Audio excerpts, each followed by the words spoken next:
हमारा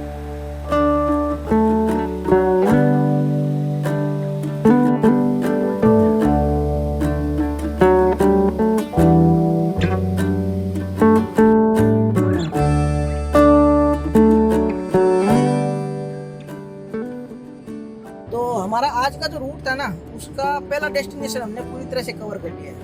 मतलब कि छानन माता मंदिर हमने बहुत अच्छे से देख लिया है। जितना हमने सोचा था उससे ज़्यादा अच्छे हमको दर्शन हुए। जब हम निकले थे तब बहुत ज़्यादा बारिश हो रही थी, और लेकिन मंदिर पहुंचने के 5 से 10 मिनट के बाद ही बारिश पूरी तरह से रुकी और मौसम अब एकदम बहुत अच्छा हो गया है। तो अब हमारा जो नेक्स्ट डेस्टिनेशन है वो सालासर बालाजी का मंदिर। तो यहाँ से हम लोग सीधा जा रहे हैं सालासर बालाजी का मंदिर। शनन माता से सालासर बालाजी का जो मंदिर है वो मात्र 15 किलोमीटर के आसपास दूर है। तो लगभग 3-4 किलोमीटर तो आगे हम आ गए हैं। हो सकता है आगे हम एक छोटा सा ब्रेक लें और उसके बाद हम लोग सालासर बालाजी को एक्सप्लोर करें।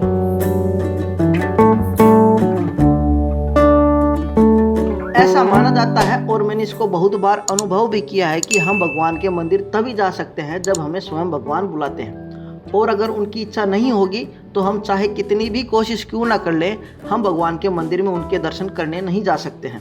अब मैंने ऐसा क्यों कहा कि मैंने इसको बहुत बार अनुभव भी किया है, तो इसके लिए मैं आपको एक बात बताना चाहूँगा कि हमारी इस छोटी सी वनडे रोड ट्रिप पर निकलने के लिए हम लोग लगभग 1 महीने से कोशिश कर रहे थे, और इसके लिए हमने हमारे गांव से सिर्फ कुछ किलोमीटर दूर 2 जगहों को चुना था, जिसमें हमारा पहला डेस्टिनेशन था शनन माता मंदिर और दूसरा डेस्टिनेशन था सालासर बालाजी मंदिर। अब इन दोनों ही जगहों की धार्मिक मान्यता बहुत ज़्यादा है, लेकिन यह ट्रिप शुरू होने से पहले हम सब के साथ कुछ न कुछ ऐसा हो रहा था जिस वजह से हम तीनों इस रोड ट्रिप पर नहीं जा पा रहे थे। और आज जब हम तीनों इस रोड ट्रिप पर निकले हैं तो बहुत तेज़ बारिश हो रही थी, लेकिन फिर भी हम सब इस रोड ट्रिप पर निकल गए, और वो भी 3 नहीं 4 लोग। और इसी वजह से मुझे लगता है कि जब तक भगवान का आदेश नहीं होता तब तक हम उनके दर्शन नहीं कर पाते, चाहे आप उस मंदिर के कितने ही पास क्यों ना रहते हो। सालासर गांव विकास समिति में आपका हार्दिक अभिनंदन करती है। तो चलो अब हम अपनी कहानी में आगे बढ़ते हैं। तो शनन माता जी के दर्शन करने के बाद अब हम चारों निकल पड़े हैं सालासर बालाजी के दर्शन करने के लिए। और सालासर बालाजी धाम में हनुमान जी के विग्रह स्थापना से जुड़े हुए इतिहास के बारे में लगभग सभी को पता है कि कैसे आसोटा नाम के गांव के एक किसान मोटाराम जी गिंडाल के खेत से 2 मूर्तियां जमीन से प्रकट होती है, जिनमें से एक को पावलाव धाम में स्थापित किया जाता है और दूसरी मूर्ति को सालम सिंह की ढाणी में स्थापित किया जाता है। सालम सिंह की ढाणी को ही आज हम सब सालासर के नाम से जानते हैं।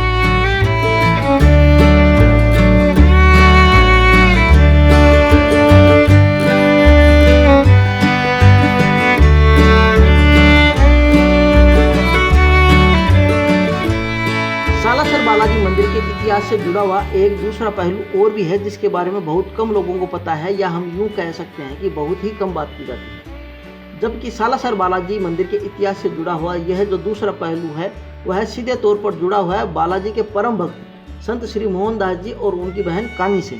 और यही वजह है कि आज के इस वीडियो में हम संत श्री मोहनदास जी उनकी बहन कानी के बारे में बात करेंगे, क्योंकि जहाँ तक मुझे पता है संत श्री मोहनदास जी ने अपना पूरा जीवन 2 लोगों की सेवा में ही पूरी तरह से समर्पित किया था। पहला हनुमान जी और दूसरी अपनी बहन कानी बाई। संत श्री मोहनदास जी का हनुमान जी के प्रति जो समर्पण भाव है उसके बारे में तो हम सभी जानते हैं, लेकिन उन्होंने अपनी बहन कानी के लिए जो त्याग किए हैं हमारा उसके बारे में जानना बहुत ज़रूरी है।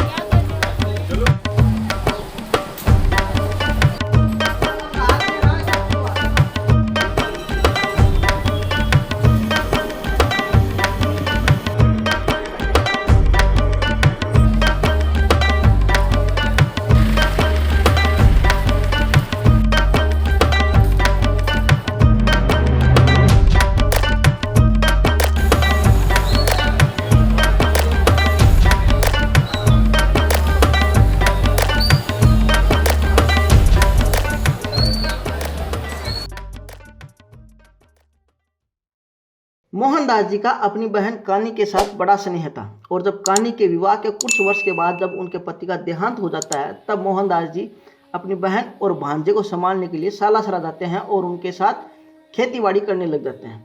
फिर जब उनका भांजा उदय बड़ा होता है तो वह भी अपने मामा के साथ खेती बाड़ी करने लग जाता है। और एक दिन उदय अपने मामा जी के साथ खेत में काम करते समय देखता है कि मोहनदास जी जिस गंडासे से खेत में काम कर रहे थे वह गंडासा उनके हाथ से छूटकर कहीं दूर जाकर गिर रहा था। इस पर उदय अपने मामा मोहनदास जी से इसकी वजह पूछता है तो वह कहते हैं कि कोई अदृश्य शक्ति उनके हाथ से गंडासा छीनकर दूर फेंक रही है। यह पूरा घटनाक्रम उदय अपनी माँ कानी को बता देता है। इस पर कानी विचार करती है कि अब उसे अपने भाई का विवाह कर देना चाहिए।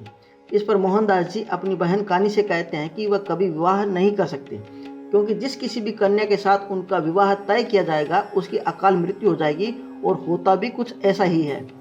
कानी अपने भाई की बात का विश्वास न करके जिस लड़के के साथ मोहनदास जी के रिश्ते की बात चलाती है उसकी एक दिन अचानक मृत्यु हो जाती है।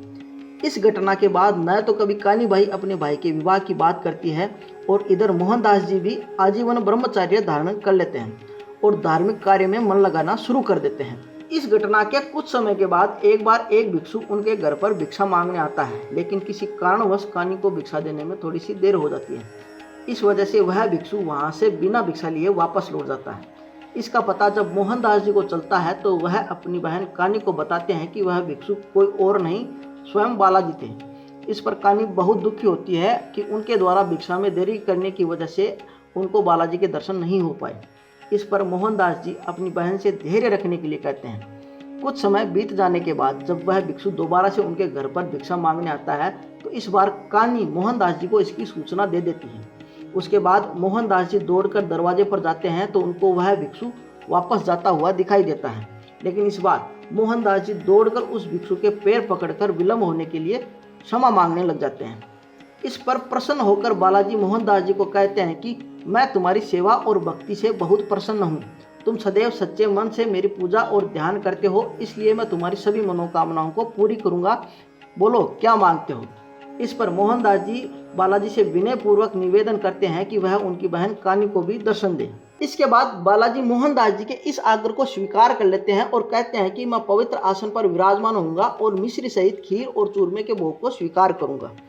यह कहकर बालाजी मोहनदास जी के साथ उनके घर पर आते हैं। यहाँ पर मोहनदास जी और उनकी बहन कानी बड़ी कृतज्ञता से बालाजी को उनकी पसंद का भोजन करवाते हैं। सुंदर और स्वच्छ शैया पर विश्राम करने के बाद बालाजी दोनों भाई बहन से प्रसन्न होकर कहते हैं कि कोई भी मेरी छाया को अपने ऊपर करने की चेष्टा नहीं करेगा। मुझे श्रद्धा और प्रेम पूर्वक जो भी भेंट चढ़ाई जाएगी मैं उसे स्वीकार करूंगा और अपने भक्तों की सभी मनोकामनाओं को पूर्ण करूंगा और इस सालासर नाम के स्थान पर सदैव निवास करूंगा। इतना कहकर बालाजी अंतर्ध्यान हो जाते हैं। तो कुछ इस प्रकार हनुमान जी ने मोहनदास जी और उनकी बहन कानी को अपने वास्तविक रूप में दर्शन दिए। आज भी सालासर बालाजी मंदिर के मुख्य परिसर में उनके परम भक्त मोहनदास जी और उनकी बहन कानी की समाधि बनी हुई है।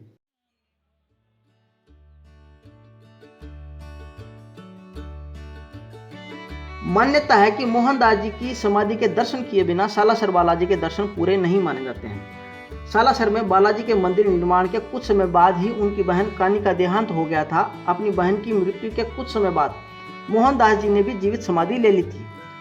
ऐसा कहते हैं कि मोहनदास जी अपनी बहन की सेवा के लिए यहाँ आए थे और आज भी अपनी बहन की सेवा के लिए ही यहाँ पर हैं। श्रद्धालुओं में ऐसा विश्वास है कि वह समाधि के रूप में आज भी यहाँ विराजमान है। समाधि लेने से पहले मोहनदास जी ने अपना चोला और बालाजी की पूजा का अधिकार अपने भांजे उदय को दे दिया था। आज भी सालासर बालाजी मंदिर में मोहनदास जी की समाधि पर मोहनदास जी की मंगल स्तुति का पाठ किया जाता है। तो कुछ इस प्रकार बालाजी संत श्री मोहनदास जी को आशीर्वाद देते हुए कहते हैं कि वह अपने भक्तों को आशीर्वाद देने के लिए सालासर में हमेशा के लिए विराजमान होंगे। आशा है आप सभी को मोहनदास जी और उनकी बहन कानी के एक दूसरे के प्रति परस्पर त्याग, समर्पण और निस्वार्थ स्नेह के बारे में जानकर अच्छा लगा होगा। मैंने इस वीडियो के माध्यम से आप सभी को सालासर बालाजी के मंदिर से जुड़े हुए एक अलग लेकिन सबसे महत्वपूर्ण इतिहास के बारे में बताने का प्रयास किया है, जिसके बारे में बहुत ही कम लोगों को पता है। बाकी वीडियो के अंत में मैं सिर्फ इतना ही कहना चाहूँगा कि अगर आपको मेरा आज का यह वीडियो पसंद आता है तो मेरे इस वीडियो को लाइक शेयर जरूर करें और वीडियो से जुड़े हुए आपके विचार मुझे नीचे कमेंट बॉक्स में लिखकर जरूर बताएं। इसके अलावा मेरे YouTube चैनल राइडिंग हिस्ट्री को सब्सक्राइब करना ना भूलें। बाकी मैं मिलता हूँ अपने देश की किसी अन्य खूबसूरत जगह के साथ। तब तक के लिए राम राम और धन्यवाद।